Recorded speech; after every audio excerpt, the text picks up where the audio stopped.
Welcome. This is 95.1 KNVC, Carson City, Minden, Gardnerville, your community radio station. And it's time right now for Carson Rural Communities update. And this is CJ Gildner, your host. And I also wanted to tell you, we have our engineer and producer, Mr. Steve Funk, our Grand National man, I would call him, here to lend me a hand with the keyboard. And well, good morning, everybody. Well, wait a minute. Good afternoon, everybody. It is now afternoon. It is the lunch break time. There you go. Yes. And so I wanted to let my friends know that we have a guest today, Miss Christine Stearns Houde, and she is with the Northwestern Nevada Lupus Foundation. Christine, thank you for coming to visit us today. You're welcome. My pleasure. So I wanted to find out, when you called me to see how you could come and chat with us on the radio, I started thinking, what is lupus? What does it do to the human being?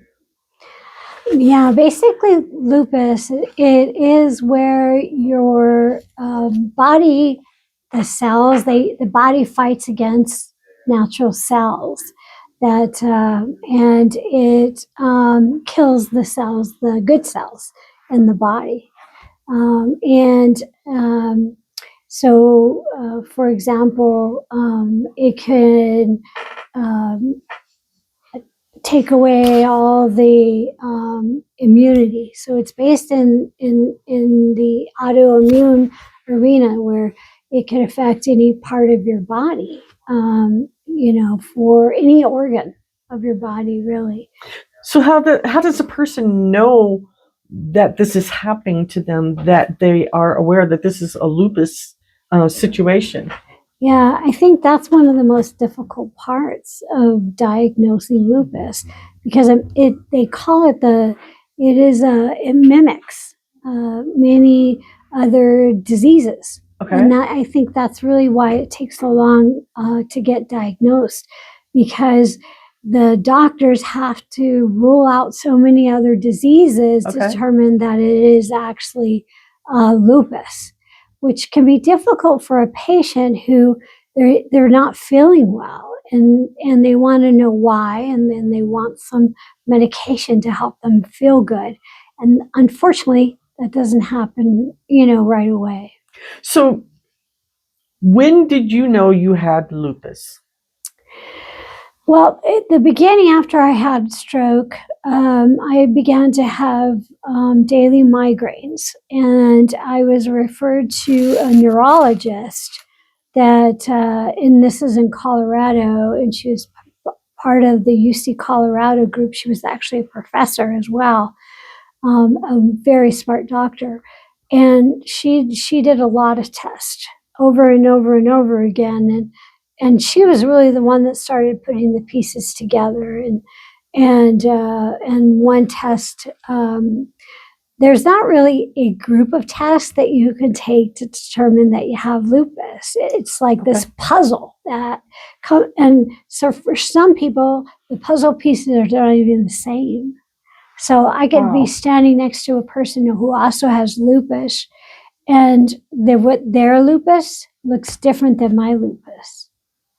Wow. Okay. So it's an individual autoimmune situation that goes on. Truly, yeah. And so it could be a headache. What are some of the other symptoms? I'll tell you, the common symptoms are it's a rash. They call it a butterfly rash because it goes up over your nose and goes down your cheeks, so it resembles a butterfly. Okay. So that's a common one. Other is fatigue, brain fog, joint pain, the arthritis. Those are some of the neuropathy. Those are some of the common symptoms that people with lupus might have that, initially might throw off some bells, light bulbs, So then for the average person, they may not even be aware that they have lupus, Mhm. but they have these different symptoms. They probably Mhm. don't even happen at the same time. Right. Okay. Yeah. Wow. So how long did it take for you to learn that you had lupus? It was, well, ultimately, it was about 3 years, which I feel fortunate. Usually, the average is about 4 years, and actually about what they say about four different doctors, Okay. and that's kind of the average. And then the other thing is that it's 80% of individuals who have lupus are women. Wow. Okay. Yeah, it's not unheard of for a man to have lupus. It's just more common than that women do. So then, how does it affect the person on a daily basis? Yes, I understand they have headaches and they may have some bone issues or whatever, but how long? I mean, how long does it take for this to kind of like go away for a while for them before they start saying, something's not right? Yeah. Well, in some respects, it's called a flare, and basically a flare can be, as I mentioned, different for different people. And my husband has been able to actually identify that I'm having a bad flare. He can see it in my face, but even if my face isn't got the rash, in just my body and my eyes, he can see it in my eyes. And so the thing of is, I've been bedridden for a week, Oh, because I that's not good. couldn't get up and walk around, and sometimes, and you'll see a lot of memes going around, especially on Facebook, and it's the only way we can get through it. But joke around about, I did something today. Guess what? I got up and I took a shower, but I was so tired I had to go back to bed. I believe it. And it's a joke, but it's real. It is, so sometimes those things, and then as my husband and I refer to it, I ran out of spoons, because I don't know if you heard that theory, about the spoon theory, but it's a story that came about. I think it's from like 2002 or something, but and it was a way for this woman to help her friend understand her lupus and how her day was going, whether it was good or not. Okay. So she could say, so for example, she started out getting up in the morning with 12 spoons. Well, as her day went through, and she was like, okay, well, that took like a shower. I took a spoon. I did this. Well, that took a couple spoons, Okay. and so, and then it was amazing that you can get, she was at noon and she had to go back to bed. She didn't have more spoons. So it was just kind of a metaphor to show that, you don't always have the effort, the energy Sure. to go out through the day. So, Okay. yeah. Hey, so folks, if you're just coming onto the radio station right now on 95.1 FM, knvc.org, today we have Christine Stearns Houde here with the Northwestern Nevada Lupus Foundation, and she's filling us in on some of the symptoms that a person experiences with lupus. And she's going to talk to us in a little while more about what the foundation does and what upcoming events coming. And so, man, there's a lot of symptoms out there that people aren't aware of. They just shrug it off, don't they? Yeah, that's very true. That's very true. Some people just don't realize, I think, that that they're really sick, and so yeah, so it's kind of, it can be hereditary. Lupus can be hereditary. So if you're thinking that, some of these things I'm talking about sound familiar, start digging into your family history a little bit. Recommend that. That rash. Yeah. And Look what is for the those rash? symptoms. What is the rash? It's again? oftentimes on your face, but there is lupus escoid that it oftentimes looks like scabs or outer markings on your skin. It could be all over your body. So it's not like rosacea when you start No. talking about across your Yeah, no, your very different. cheekbones. It's clearly, yeah. Okay. And you can get other, skin rashes on your body, your feet. A common thing that to have with lupus too is called Raynaud's.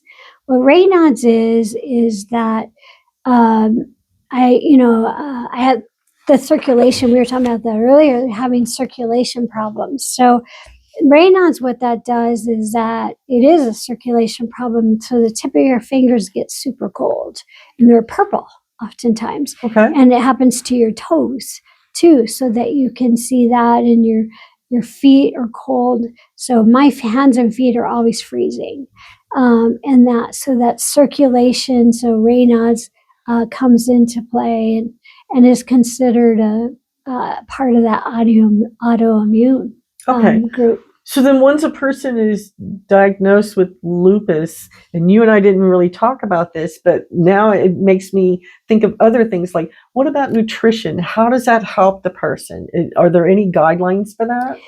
Yeah, and you'll see these lupus diet books, or this I can cure lupus with food.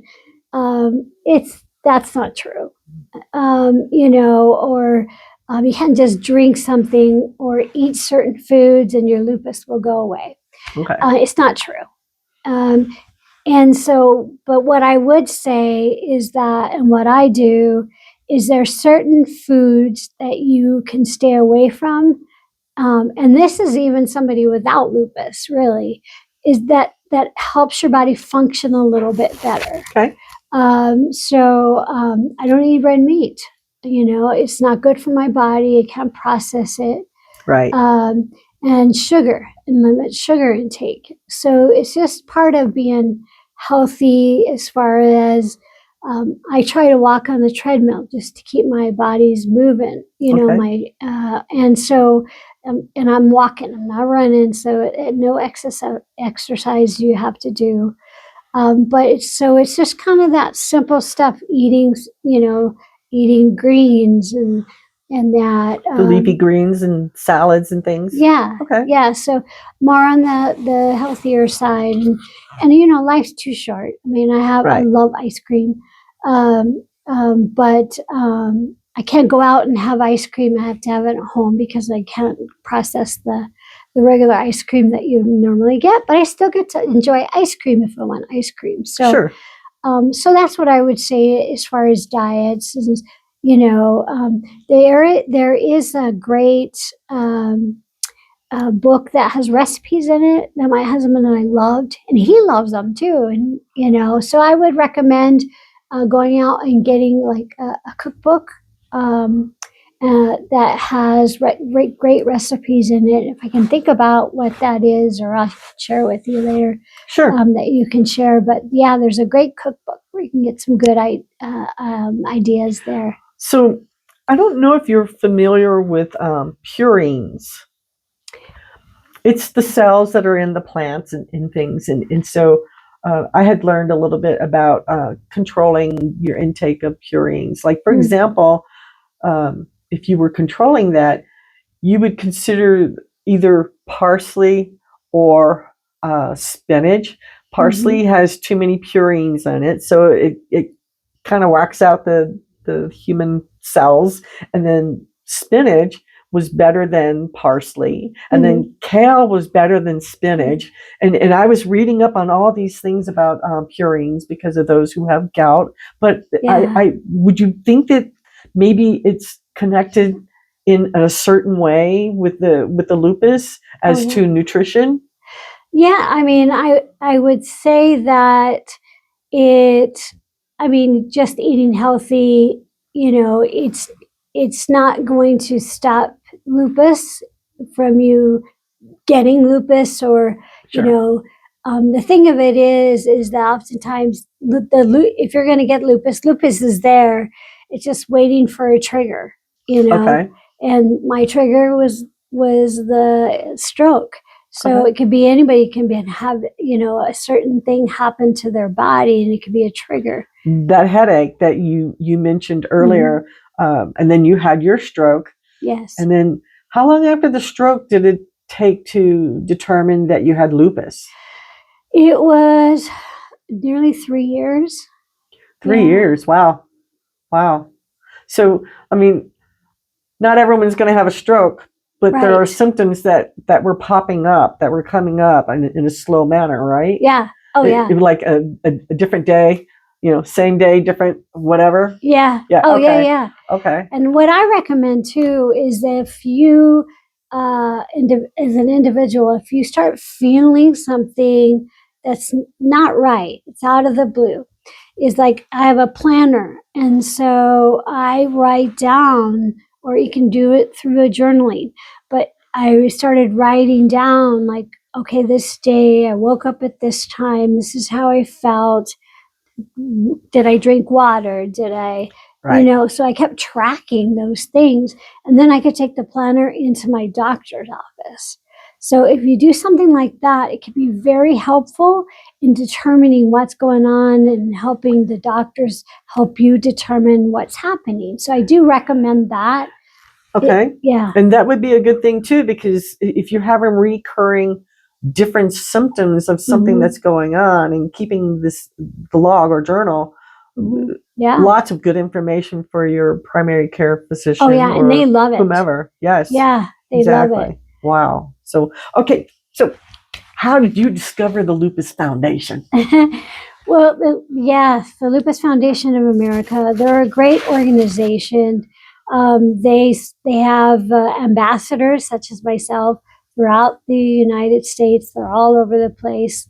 And they're actually located in Washington.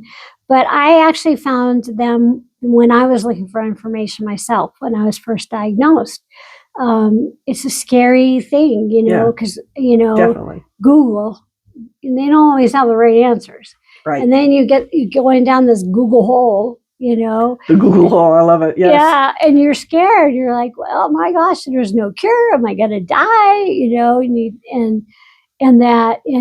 you do, especially, you know, you do hear these horrible stories and that. So anyway, so I reached out to them, and they have all kinds of educational information. They even have this support group, you know. That's what they need, And right? and that's how I got involved with that as myself being a facilitator here in Northern Nevada. I have a group. We meet the third Tuesday, and ours is a little bit different. It's a hybrid, they call it. And then we have some people who'd like to come in person, and then some people meet over Zoom. Okay. And it was great, actually, because we had that big snowstorm last time. Yes. We all were on Zoom, so we all still got our meeting. But I love it, and you know, those with lupus or those who think they have lupus, even, it's welcome. It's caregivers and family members and best friends that want to learn how to help their friend, their loved ones, to how they can better support them. I welcome that a lot, because it is very unfortunate that I've seen that, and it actually happened to me in the beginning, is that people they see how things might go.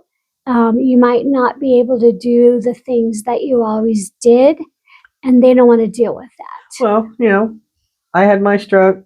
There's a lot of things I can't do anymore. Yeah. Yeah. So you learn to adjust, right? Right. Yep. So and the caregivers are not always understanding about that. So so it's nice to have, you know, help. But and so that's kind of, you know, where it started, and how I got involved also as a facilitator through them. Okay. They're just a really great organization, and I've been working with them for 4 years now, almost Okay. 5, I guess, almost 5 years, and I will continue to do it as long as my body says I can do it. Sure. So then, what are some of the things that you discuss in your meetings, especially if someone's just coming there not knowing what to look forward to Yeah. or how to ask the questions? Because I'm sure Sure. there's a gazillion questions. Oh, absolutely. Absolutely. Well, the question that I put up for everybody to answer at our last meeting was, what would you say is your biggest stumbling block to get the answers that you need, right? Okay. And so most said that, first of all, is just to get an appointment. That was like huge Yeah. for them. Okay. And I totally understand that too. There's not enough doctors.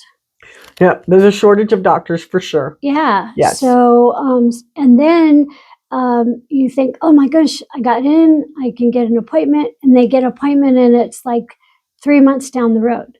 So this poor individual is like scared to death. Yes. But their appointment's way away. So so this is even worse, because then they're like, and then they might even have some bad symptoms and side effects, things that they're experiencing, that they feel like they don't have anybody to go to. So now they do. They could talk to us because they may have a similar situation, so that we can help them. And we help them say, okay, well, when you get into your appointment, these are important questions to ask, so they can make best good of their time, since they're waiting 3 months. We want you to get all your answers, squeeze them out of that doctor, make the best use, because typically I found they'll give you 15 minutes. So you want to get that out, get those questions. Pretty much all they're allowed. Yeah.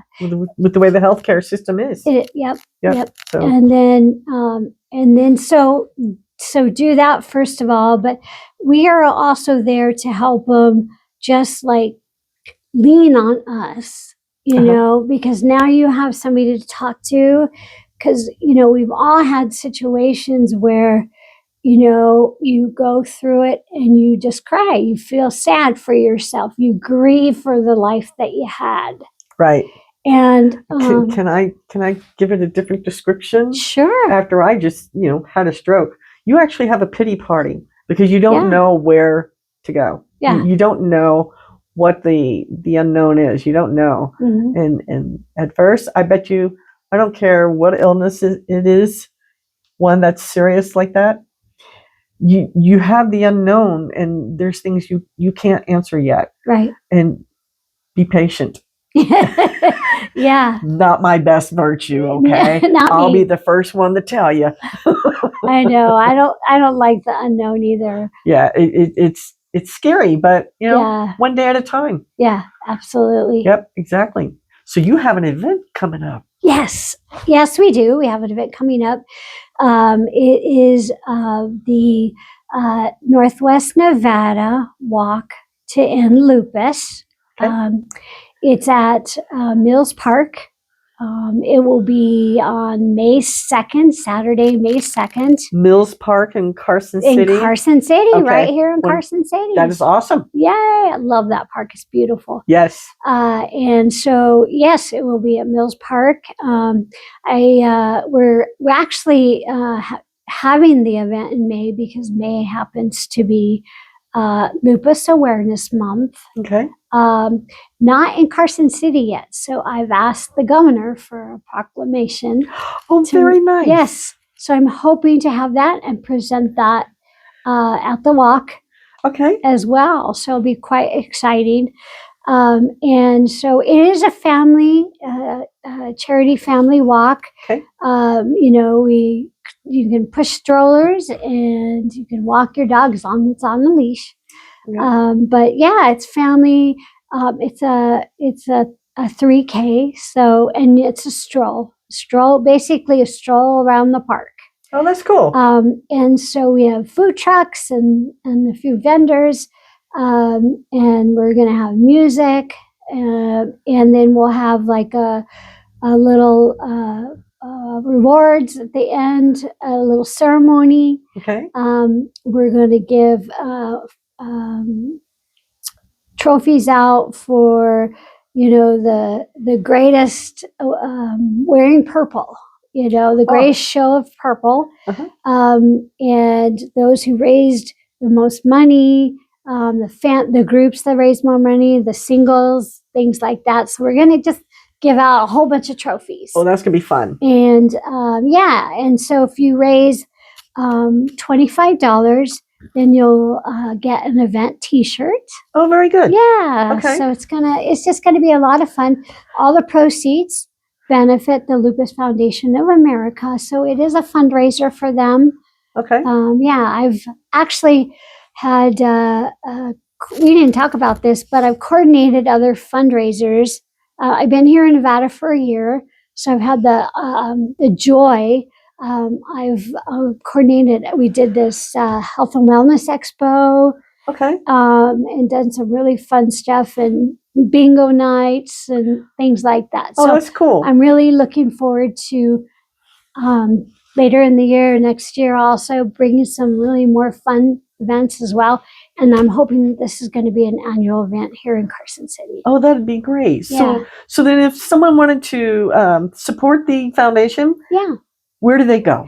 They can go right to our website and they can print off a form. It is www.nwnlupus.org. Oh, wow. Okay. And so locally, what if they wanted to do some other things to help with the Lupus Foundation locally? What would they do? Who do they call? Me. Oh. They just get a hold of me. The best way to get a hold of me is by email. Okay. And it's info@nwnlupus.org. Great. So That is easy. awesome. Okay. So one more time, tell me the dates again. Sure, absolutely. It is on Saturday, May 2nd at Mills Park here in Carson City. Registration starts at 10. And we're going to go until everybody's left. That is cool. That is cool. So then if someone wanted more information about how lupus affects the person, they could also send an email to you. Oh, yeah. Send an email to me. Absolutely. And I'll get some information to you. And then I'll provide you with, if you want to join our support group, maybe be a part of that too. I'll give you all that information. Because you're also a nonprofit, right? Yes. Great. Yes. So if someone wants to do some community service to help with one of their favorite nonprofits, you're the person they're going to call, right? Sure. You want to call me? We can think of some things to do. Oh, good. Because I know you could always use some help when setting up a walk. Oh, yeah. Right? I love volunteers. Yes. They're the best. Yes. And I'm a volunteer too. I can use some volunteers for setting up the event and doing all that. Kudos. Yeah, absolutely. That is great. Well, thank you so much for coming. And I'm going to announce two things. Okay, folks, March 8th, put it on your calendar. You're going to lose an hour of sleep, but you're going to gain an hour of fun. So March 8th is daylight savings time. Yay, I've been waiting for it. Oh my goodness. So I'm going to read something from the Story County Emergency Management Team. They will be hosting a fire evacuation drill for residents of the Mark Twain community, and that will be on March the 28th, and it's from 8 a.m. to 12 p.m. The drill is designed to help residents practice evacuation safety and to test coordination among local first responders. This is a good thing to have.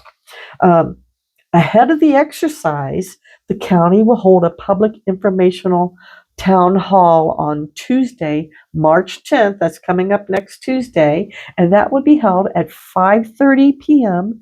at the Mark Twain Community Center. In case you need the address and you're new to the area, it's 500 Sam Clemens Avenue in Dayton, right off of Rolling Gulch Road at the Fork. And folks will be there to answer questions. The staff will explain how the drill will work and answer questions from residents. And media are welcome to attend both the town hall on March 10th and the evacuation drill on March the 28th. Interview opportunities with the Story County Emergency Management, the Fire Protection District, and the Sheriff's Office will be available for both events so that you can learn more about it. And it says, please let us know if there's anything else you would like for them to talk about. And so here's the last thing. We're almost done. Looking for an exciting and rewarding career?